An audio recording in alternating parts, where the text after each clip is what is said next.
A labyrinth is, firstly it's helpful to say what it isn't. It isn't a maze, it's a circuitous path that is the same path leading in as out. It's a flat surface, so you can see where you've come from, you can see where you're going, but it's a surprising layout in the sense that it appears you know where you're going, and then you're often taken back almost to the beginning where you started, and then when you're on the way out you're taken back into the centre again, so you're not quite sure exactly where you are.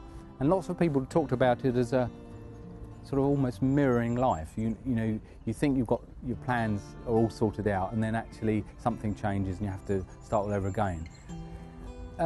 Labyrinths have been found all over the world. We don't know where they originated.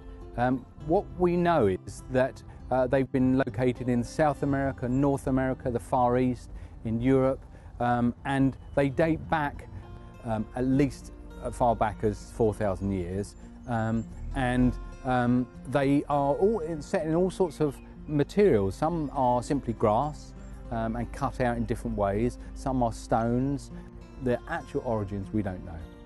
They're increasingly being used in healthcare settings. We saw one that had been built in Pilgrim's Hospice in Kent, but they're also laid out in some big cathedrals around the world, and we saw it as a way of increasing opportunities for people to go on a walk or be assisted in a wheelchair, as a way of reflecting on what's happened to them on life's journey, particularly where patients have a life-limiting illness, and the shock that causes when you're first diagnosed. An opportunity really just to come away and reflect a little bit about what's happening, and give them some space, really. I think the labyrinth can pretty much be walked any way people choose. That this is not prescriptive. We're saying that use it how you want to use it.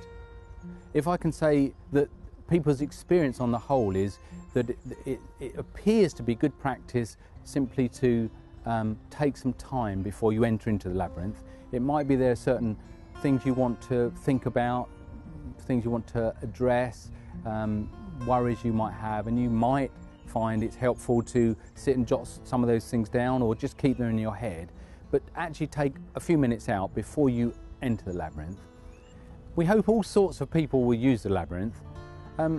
Patients, inpatients, daycare patients, they all obviously are here on site, and so inevitably going to use it, and hopefully their visitors, families, friends and so on. Already lots of feedback. Firstly, people just love it as a pattern in the ground, really love it.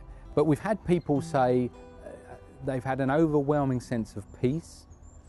We've had people say really surprised by the depth of quiet once they got into the centre.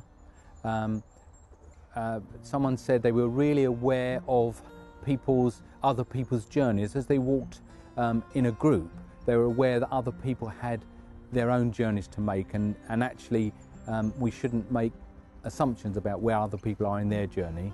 And we want to encourage groups and clubs to use it, to open it up to schools, to anyone in the health service, social services, really just as a way of using it as a tool for reflecting on life's journey, really, and how they might bring other people in to use it. So we want to just really get it out there. This isn't just for the people within the hospice, it's for the whole of the people of North Hampshire.